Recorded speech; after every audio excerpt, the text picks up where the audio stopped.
sit.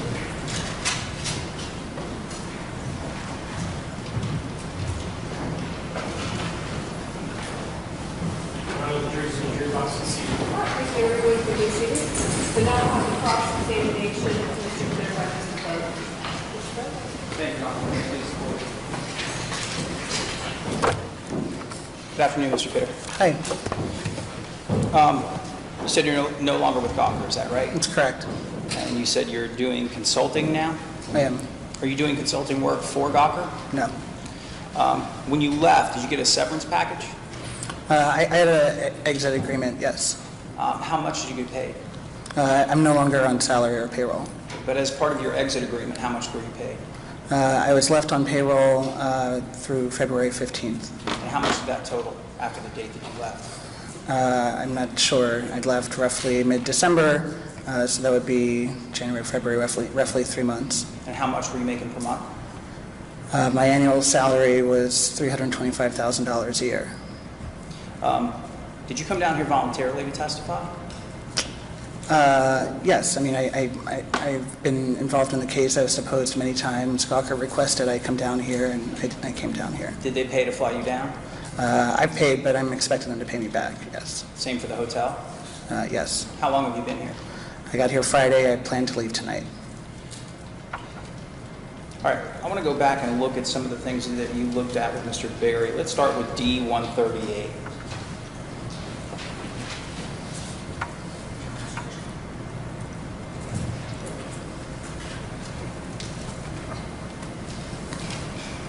You remember looking at this chart? I do. Okay. And you were asked some questions. You see this one referenced the September 2012 time period heading up to a spike that was in October, the first of these, right? And September, we've already heard, was when Kate Middleton was posted, right? I don't recall myself, but if that's what you represent, I believe it. And then October was the post of the Hulk Hogan sex video, Correct. right? Okay. And then there's a decline, a sharp decline in the October time frame, right? Yes. And can you pull up 139? It's a little more clear on this one. Can you zoom in on that for me, please, John? Okay. And this one runs, this line that's been put in there is from October 1st to October 30th of 2012. You see that? Yeah, it's the end or the beginning of the month. I forget how Quantcast does it, but yes, you're highlighting October. And when October 30th hits, there's a sharp decline, right? Yes. And then traffic goes back up pretty significantly, almost above the point where it was in October, right? Yeah, I mean, it's worth saying my understanding that Quantcast isn't a day-by-day kind of goes up and down, up and down. There's a number at the end of the month, and there's a number at the end of the preceding month, and then it's a pretty flat line, between month 1 and month 2. But yes, there's a sharp decline after October. And you were asked some questions about Gawker.com's revenue for the month of October, and it was significantly lower than other months, right? Correct. And the way that Gawker books revenue was the impressions, or the people that actually saw a page with advertising, those would actually have to occur before the revenue was booked, right? Correct. In order for revenue to be recognized, the ad impressions have to be seen and served to the page. And I think the impression that I got from Mr. Berry's questions and from your responses is that this sharp decline that you see here on October 30th of 2012, that was just a decline in reader interest. Is that right? I mean, I'm not sure if it was a decline in reader interest. I think generally when you have a big spike, like, in October, it's difficult to sustain that. But yeah, for whatever other reason, fewer readers came the next month than they did the prior. And I think you said there was no specific reason for that decline. Is that right? Sure, that sounds correct. Do you remember there being a significant event at the end of October of 2012 that impacted Gawker? I'm not sure what specifically you mean. Remember Hurricane Sandy? I do. When was that? It could have been around this time. I don't have Wikipedia, but yeah, it was around October.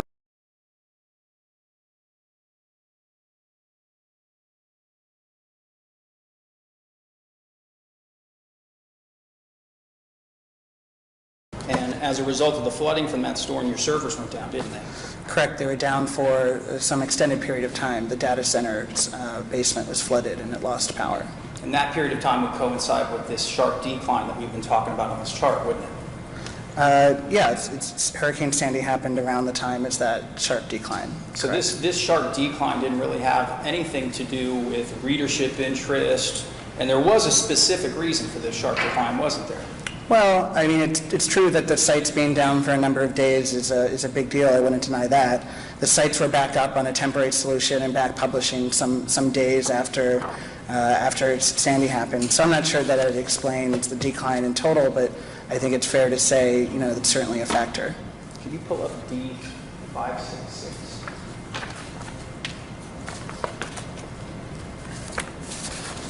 Go to 3.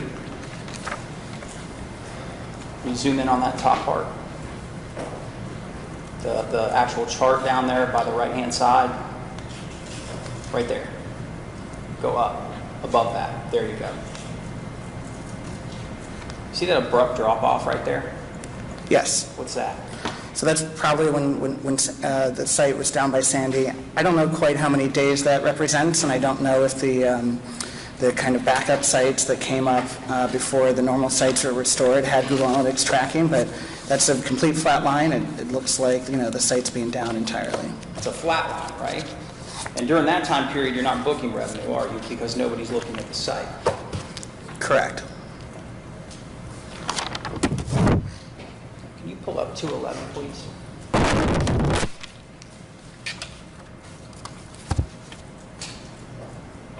We had looked at this, and you were asked a lot of questions about after the peak, sort of leveling out of traffic and everything. And I think this may have kind of gotten lost in all those questions, but I just wanted to confirm with you, if you go to the page views, John, that whole top row there.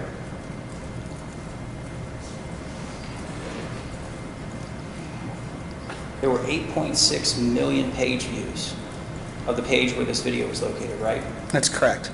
And of those, 5.3 million of them were uniques, right? They were unique page views, but I wouldn't correspond them exactly with unique visitors. Well, you call them unique page views, don't you? Isn't that what this column says, unique page views? Yeah, but I don't think that corresponds directly to unique visitors. But yes, in order to answer your question, 5.3 million of the 8.6 million page views were unique page views. Can you pull up 217? And you remember being asked some questions about this? I do. Okay. And if you could go to the views there, John, please.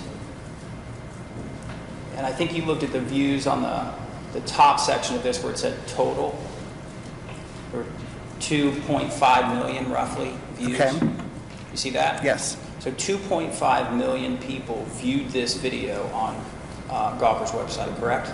Not necessarily 2.5 million people. It was viewed 2.5 million times, but we don't know if it was if those were some of the same people viewing it more than once. Right. In the same way, you don't know if there were 10 people sitting around the computer screen at work watching this man naked, right? That's correct. You don't know how many people may have, while his penis was showing, grabbed a screen grab, do you?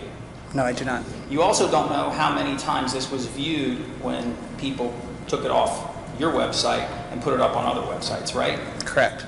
And that could have happened millions of times as far as you know, right? I don't know. And I think you were even asked a question by Mr. Berry about whether or not Gawker authorized people to publish the video on their sites. Do you remember that? I do. Did Mr. Balea ever authorize you to publish it on yours? Not that I'm aware of, no.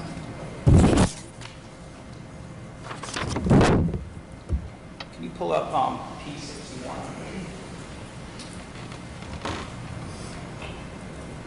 Have you ever seen this tweet before? I don't recall it specifically, but I've seen tweets like it. And this one says, and this is from October 1st of 2013, but it says that Gawker media audience is up 38% in the last 12 months. You see that? I do. Does that seem accurate to you? I have no reason to doubt it. And by audience, that means traffic, right? That means the traffic to all 8 Gawker sites, so Gawker.com as well as the other 7 together, yes. Let's go to John, let's go to P208. That's one portions of on this. Are you familiar with this document? I am. Okay, this is Gawker Media Group, Inc. and its subsidiaries consolidated financials for 2010 and 2011. You've reviewed these actually, right? Correct. And if the only thing I want to show you on this is the revenue figure for 2011. It's 23.9 million, right? Yes. That's for all the sites. Yes. And the majority of, well, actually all the income for Gawker Media Group Inc. comes from Gawker Media LLC, right? Not all of it, but much of it. I mean, a small portion may come from Kinja. A significant amount the majority comes from Gawker Media LLC. And that's generated through the advertising revenues on the websites, right? Yeah, I mean, I wanted one caveat that I know around this time there was a move from cash to accrual accounting for tax purposes and so on and so forth. And it's been a while since I've looked at any of the 2011 financial statements, but yes, the majority of Gawker Media LLC's revenue is display advertising, and the majority of Gawker Media Group Incorporated's revenue is from Gawker Media LLC. Let's go to 209. This is the consolidated financial statements for 2012. You're familiar with these as well? I am. Okay, and if you could go to the revenue figure. The revenue figure here is 26 million. Correct. And that's roughly 3 million more than the prior year. Yes, it seems to be 3 million more than the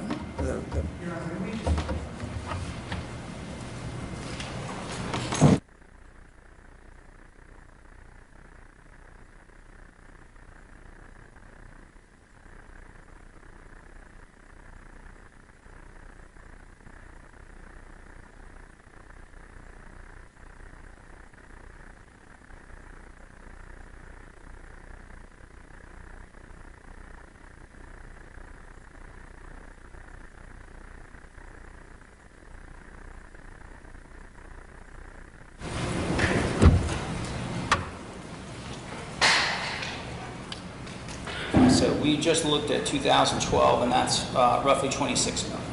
correct. Revenue. Okay. Let's pull up 210. Now this is 2013 consolidated financial statements. You're familiar with these? I am. Okay. Can you go to the revenue figure? 35 million. Correct. What roughly is the percentage increase from the 26 million in 2012 to the 35 million in 2013? Again, my mental math is rough, but it's not an immaterial increase, certainly. Over 30%, right? That sounds right. And we had just looked at, when I started this line of questioning, Mr. Denton's tweet about traffic being up 38%. Yes. So traffic's up 38%, revenue's up over 30% during that same time period, right? I'd call it an amazing coincidence, but yes. Probably a correlation, isn't it? Well, Traffic goes up, revenue goes up. I mean, traffic's certainly a factor, but in 2011, we hired a new head of advertising from Condé Nast, whose mandate was to grow the team significantly, adding a lot of staff, really trying to get out there. All I'm saying is there's other factors, but yes, traffic going up is a good thing, and traffic going up, doesn't hurt revenue. There's a strong correlation between traffic going up and revenue going up, isn't there? I don't think necessarily, but in this case, there's a correlation. It's unclear if there's causation. So you're just saying that there's an amazing coincidence that traffic goes up 38%, and in the same time period, revenue goes up over 30%. Well, I'm saying that I think a lot of other things happened in that time period to help increase the revenue. And I think one of the things that you testified to was that you were in a small office when you started at Gawker. Yes. Then did you move into another office? We've been in a number of offices throughout the years. What's the most recent office that you worked in? 114 Fifth Avenue. When did you move into that office? Last summer. How big is that office? It's 40,000 square feet. Where's it located? It's on 17th Street. What's the monthly rent? It's several $100,000 a month. How much a year? I don't know the number off the top of my head. And was that space finished when you moved in, or did you build it out? It was finished when we moved in, but we had built it out. How much were the renovations? Included bank loan and some other things, but it was somewhere around $10 to $12 million. Sounds like you were growing a lot. Yeah, the company has grown and hopefully will continue to grow. No further questions.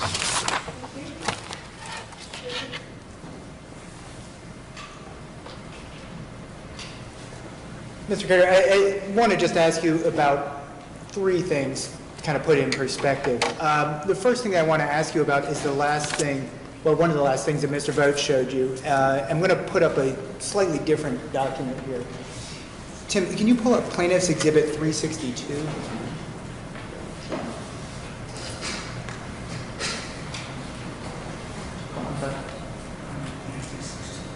Do you have... Can you pull up Plaintiff's 362?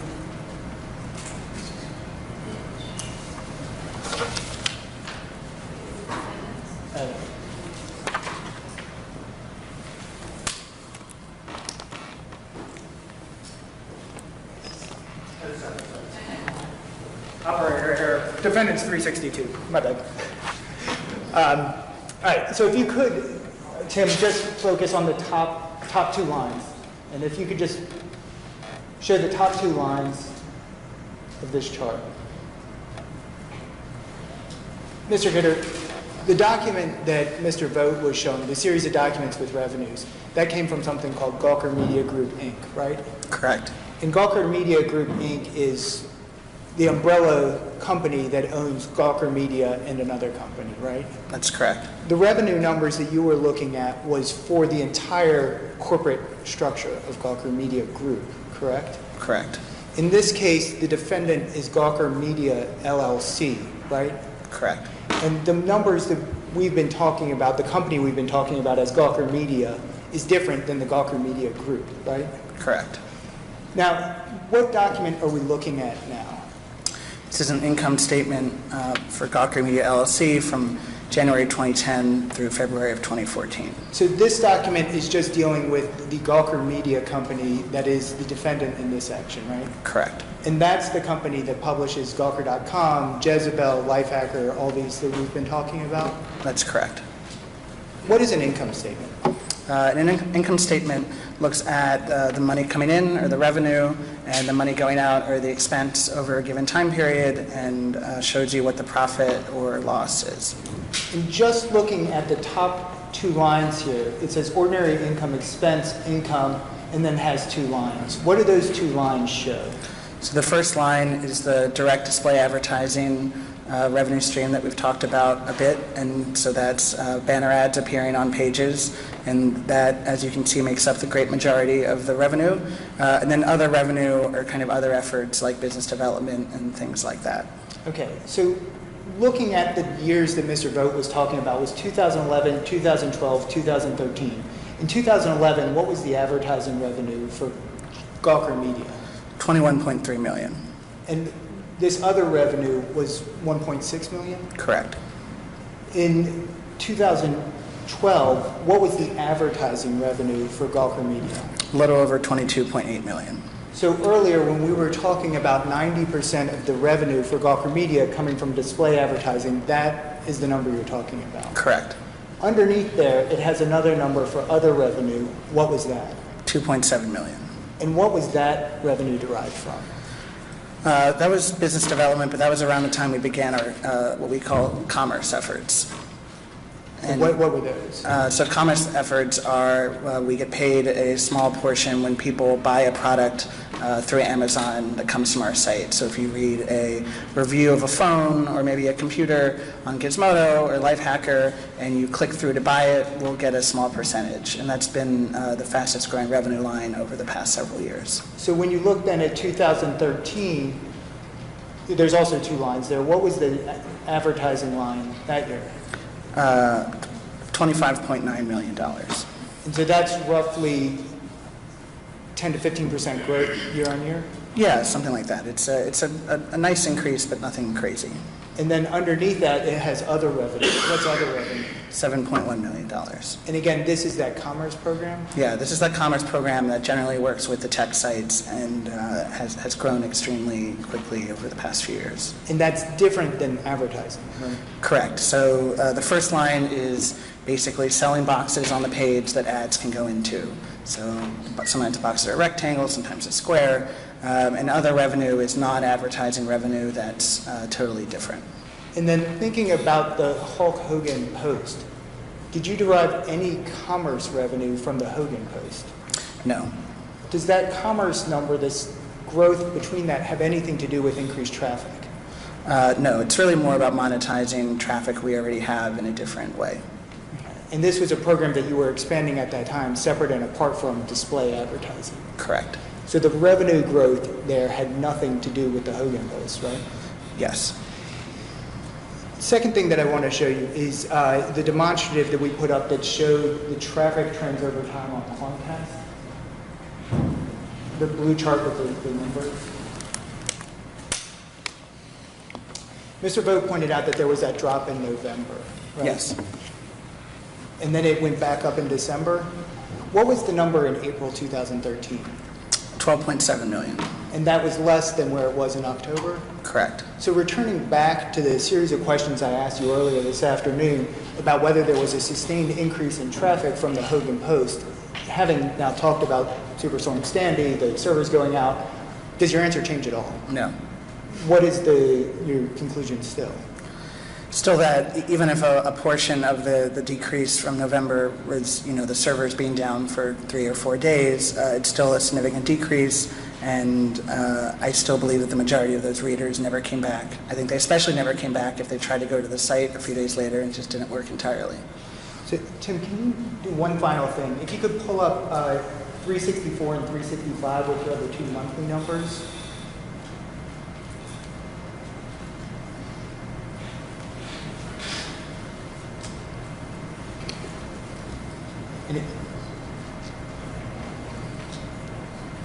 And if you could just do the side-by-side again for 2012.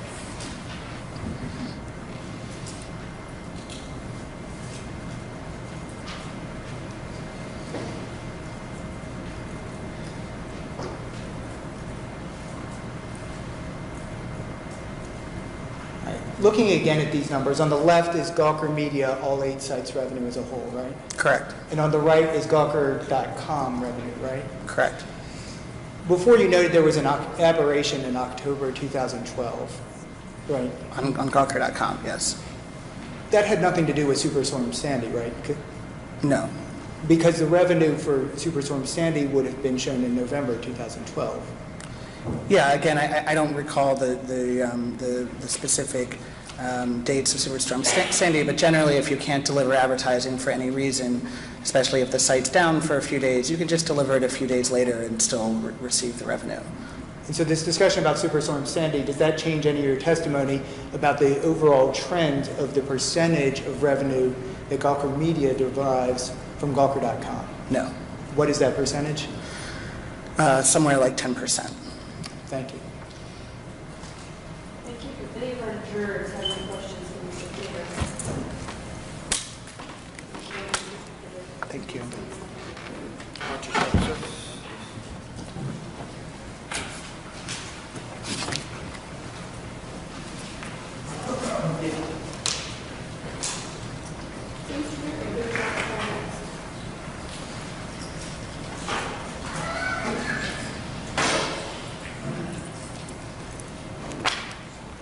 We'll call by video deposition Jules Wortman. Can we just move the monitor closer? So, members of the jury, we are now going to hear excerpts from the video deposition of Jules Wortman. I'm not sure the date of the one that was submitted. Mr. Wortman was, Mrs. Wortman. Yes.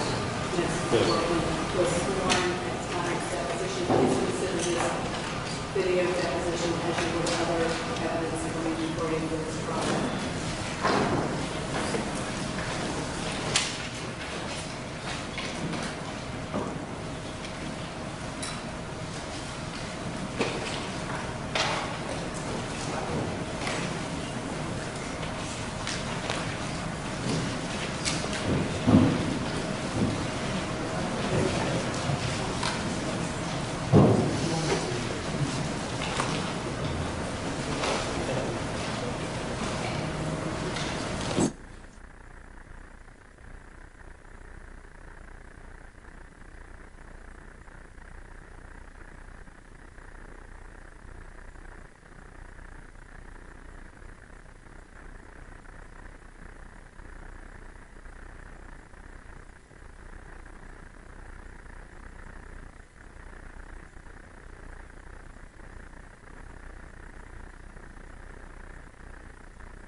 Your Honor, this is the deposition of Jules Wortman from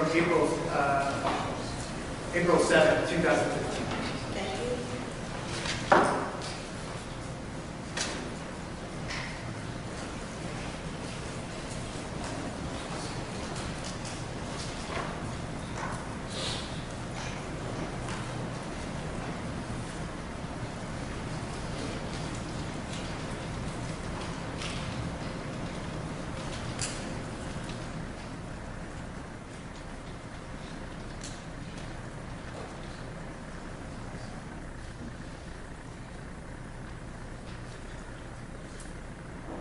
Reporter Ann Wilson, would you please swear the witness?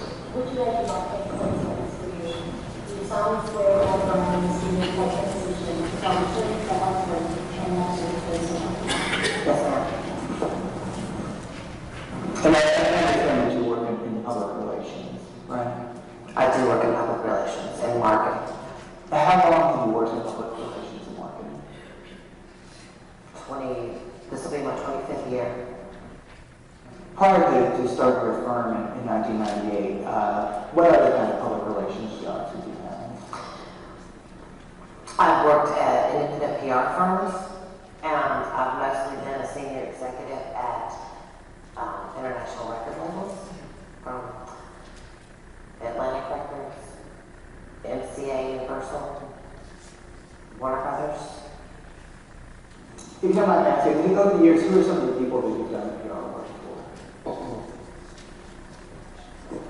Over the years, I've done George Strait, Reba McEntire, Tim McGraw, Faith Hill, Kid Rock,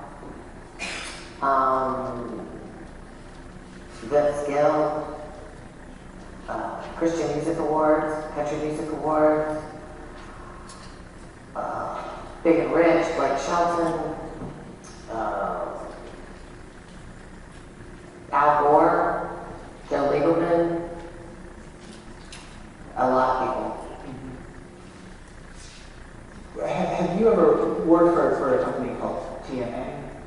Yes, What is TNA? it's a professional wrestling company. When did you start working for TNA? I've known Dixie for a long time, and I went to work for her September of whatever year. I was really going to be initially I was going to just work as a consultant, and then I ended up becoming a vice president there in PR. But I think it was September 2011. And how long did you work there? It's not long, 18 months. I left March of 2013, I think it was. You had mentioned Excuse me. you had mentioned Dixie. Who is that? I'm this lady that her family owns the company, Dixie Carter. So a couple seconds ago, I had mentioned the media tour in the fall of 2012 in New York. Do you recall that? Yes, sir. Why was that tour planned? For Bound for Glory, Go Home. We call it Go Home Media. They called it the Go Home Tour. And it's the media leading up to the big event. And we do it every year. We did one in 2011. And we worked with Hulk and Kurt Angle and Jeff Hardy. And we did it again in 2012. Those were the 2 years I was there. And that was the main time we did a major national tour. What was your role with that media tour after 2012? Well, I set up the whole media tour, which I started back in probably August of that year. Started setting it up for the 1st of October. When you pitched him for these interviews, did you pitch him as Hulk Hogan? Yes. You didn't pitch him as Terry Bollea? No, sir. Why not? Because everybody talks, no one talks about him as Terry Bollea. They pitch him as Hulk Hogan's character. And he pretty much is that character when he does his interviews. And he would wear Impact Wrestling clothes and promote the brand. And you recall that Gawker posted a story and excerpts from the sex tape in October 2012? I do. Okay. I'm going to mark as Exhibit 218 another document.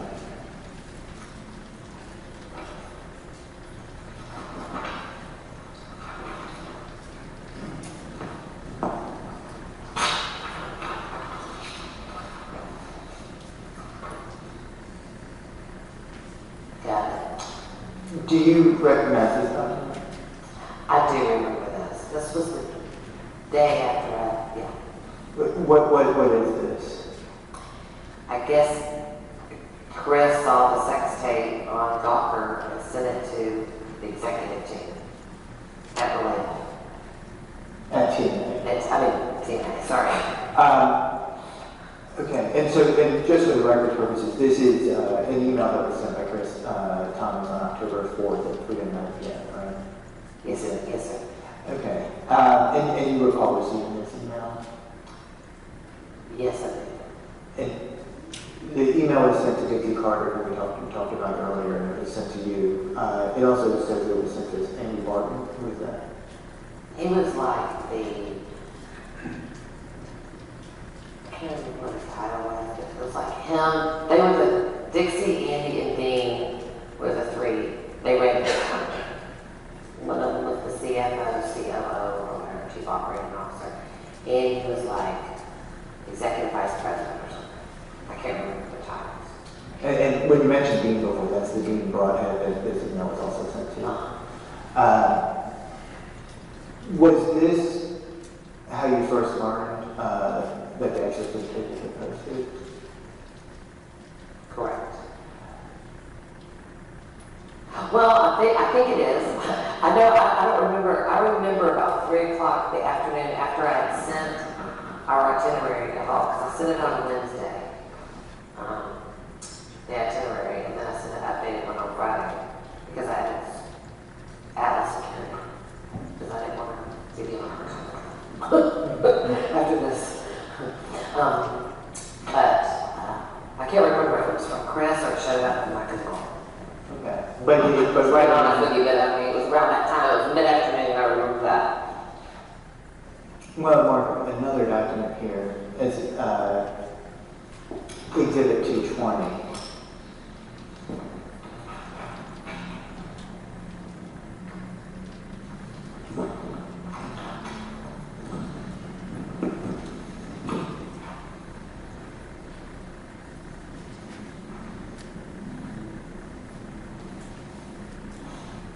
Do you recognize this document?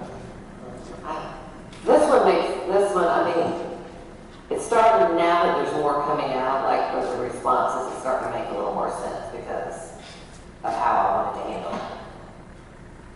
Okay. This email is an email from Dixie Carter sent again in that same email chain, responding to your email, which we just talked about. And it is copied again to Chris Thomas and Andy Barton and Dean Barton. And what is Dixie say there? She says, no comment, this will be handled in the courts. Howard Stern will talk about it no matter what. You're going to need to make sure no one else does. Okay. What did you understand Dixie to be saying there? Basically, that we're, as a company, not to say anything about the sex tape, that I guess Hulk would be handling it in the courts, and that Howard Stern's going to talk about it anyway because that's what he does, and that I need to make sure no one else talks about it, which, whatever. What do I mean? You're going to make sure no one else does? It's a pretty strong statement. And as a PR professional, you know how you have to handle things like that. And that's not. And how did you understand that you should handle it then?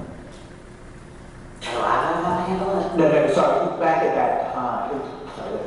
And that's the question exactly. At that time, how did you What was your understanding of how you should handle the sex tape? My understanding of this email, about how she addressed it in this email, Correct.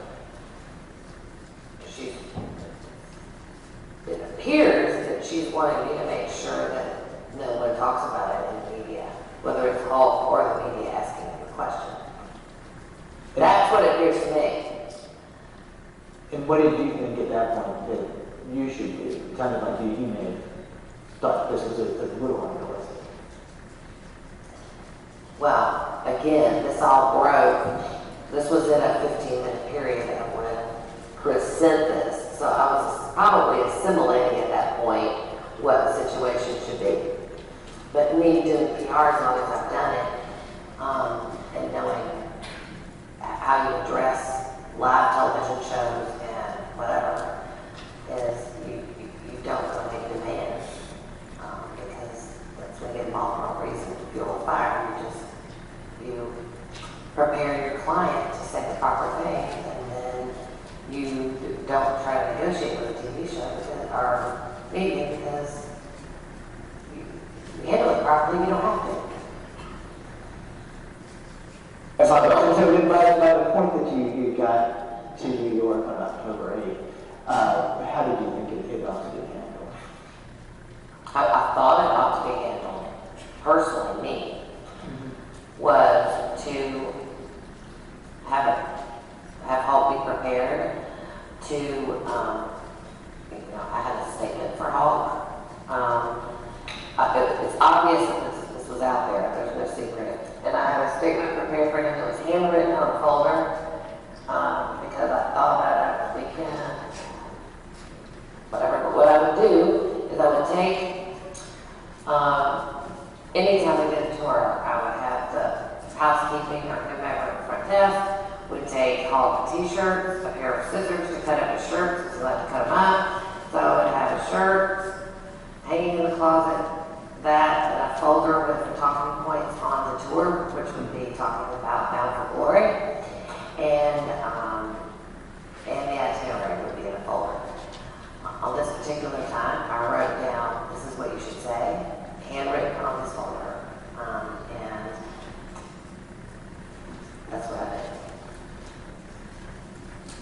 Okay, so let me just ask you about each of those things. First, for this particular tour, did you provide shirts, tennis shirts, as you said? What kind of shirts were they? They were like turquoise. If I remember correctly, they were the ones that we were promoting at the time, so, what he liked. It was a turquoise with black Impact Wrestling on, or whatever, written black and white. And then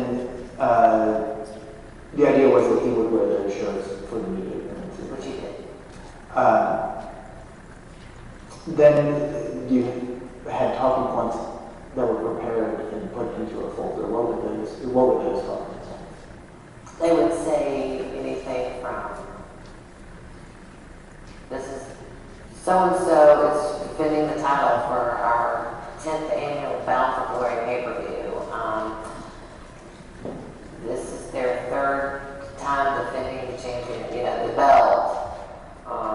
Just talking points about the event and how many years TNA been in business. Your typical talking points about the event. That was it. And how were those talking points to be used?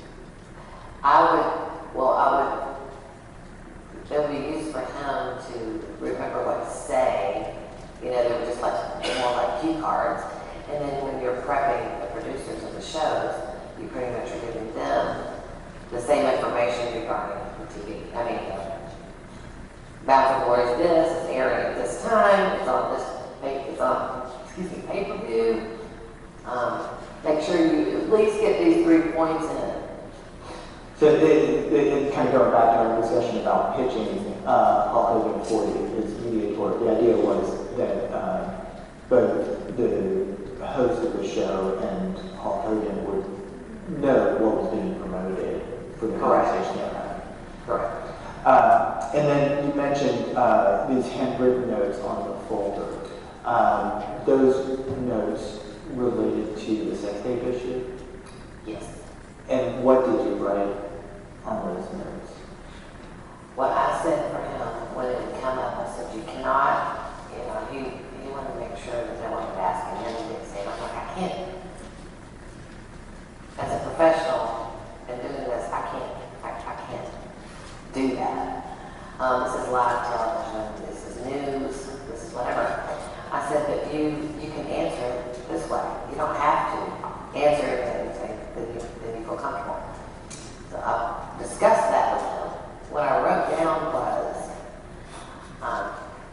there is no doubt, or I'm paraphrasing, so I don't remember exactly what I said to him, but it was basically, yes, there is no doubt that this has been a tough week for my family and myself, or for me. It's, whether you want to say it's been an embarrassing week or whatever to address, and then say, but I'm here to talk about this. We're here to talk about Mouth Glory. And then I said, just hit repeat. If they go around to them a different way, like you're doing with me, I would say, repeat. Hit the reset button and say the same thing. You don't have to talk about it. That was my suggestion to him. The idea being that if it got brought up to kind of pivot on the TNA stuff. Yeah. What was his reaction to those suggestions?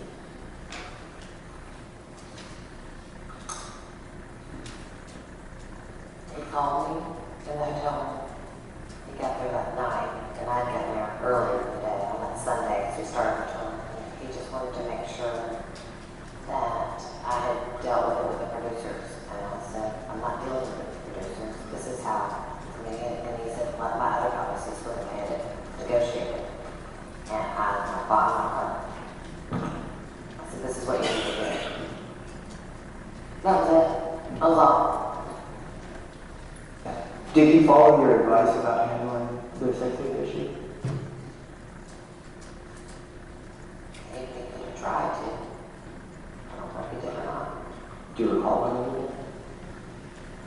Do you have some of the TV clips? We do. But then we can watch those and you can answer that. Sitting here before looking at any clips, do you have any recollection of what he recalled? He definitely talked about it, so I would say he did not follow my advice. I want to play you a couple of clips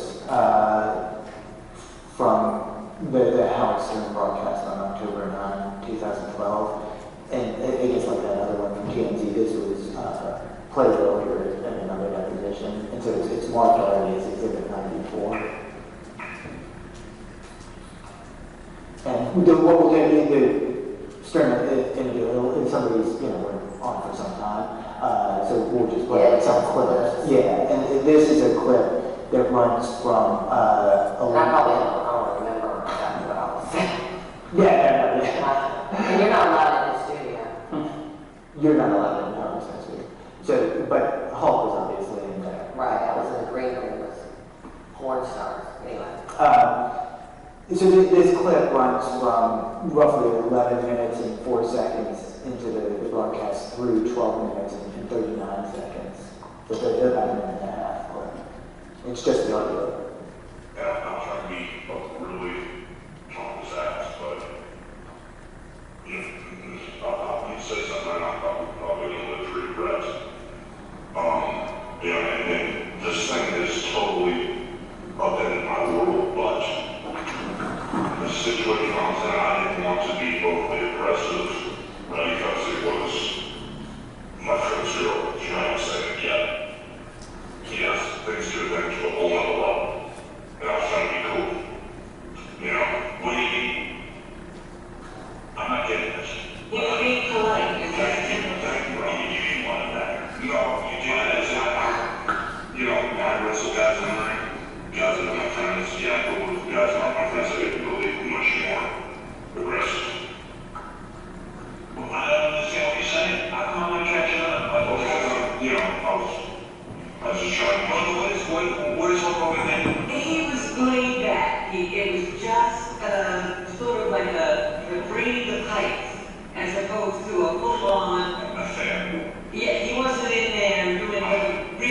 just saying, in other words, your performance would have been way more intense. I'm not saying that. I'm just saying it was a bad situation.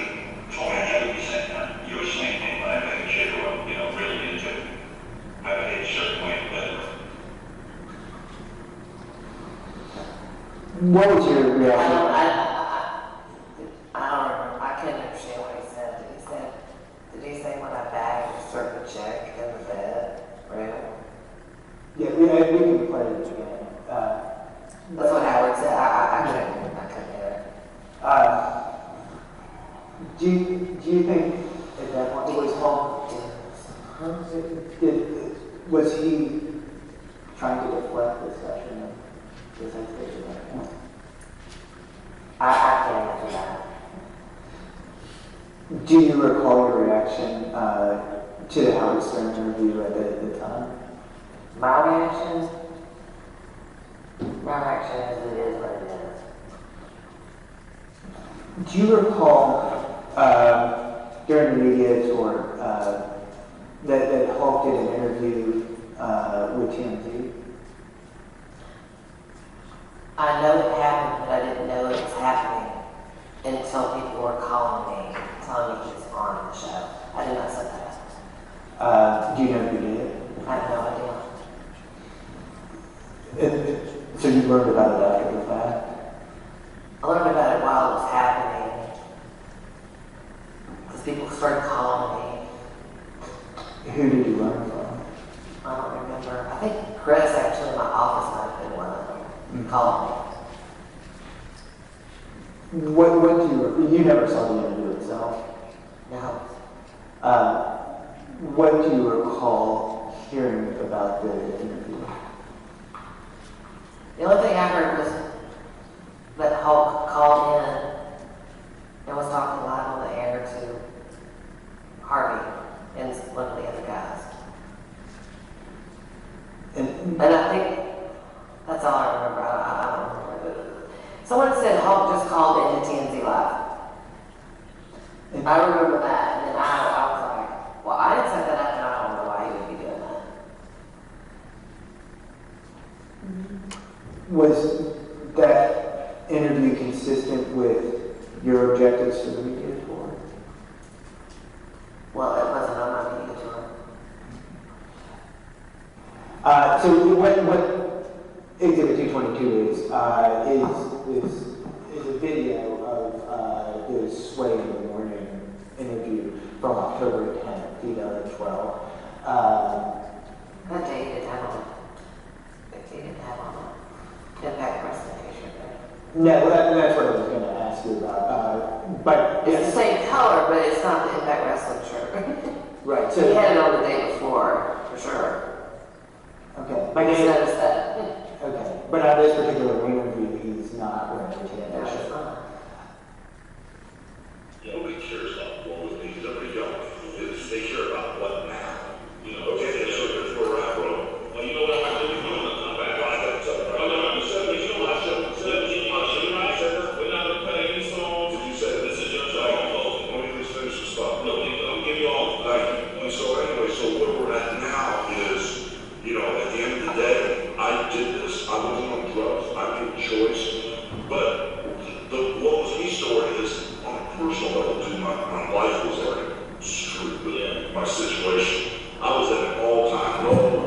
These two people that I pray to God are friends of mine, for 2 years. They were going, hey, I want to get with you, I want to do this, and my boys, that's what was the story. I said, no, that's so much like three, so no, they offered his life. They tell us where the first time they offered you. Well, I knew they partied, I knew they partied, and I heard stories, and his wife was gorgeous, and she kept saying, I want to get with you, I want to do this and that, and the other stuff, and I want to have sex with you. I said, no. So at the end of the day, I kind of bought it out, I was with my boy, we went back to the house, and I was at all time, I just said, oh, let's do this thing.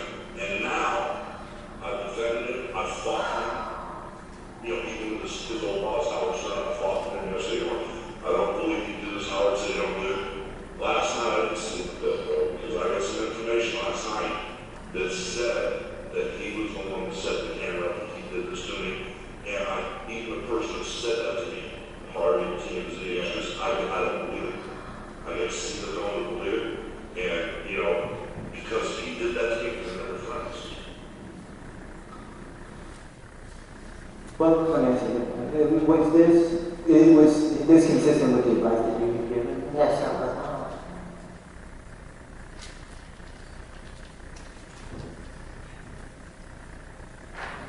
Thank you. That is that definition. Yes, sir. So at this time, we're going to go ahead and, ladies and gentlemen, the jury, and break for the evening. So please come back tomorrow, 9 o'clock. Remember the rules, and good evening. See you tomorrow morning, 9 o'clock. Thank you.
Then we have this continuing question that we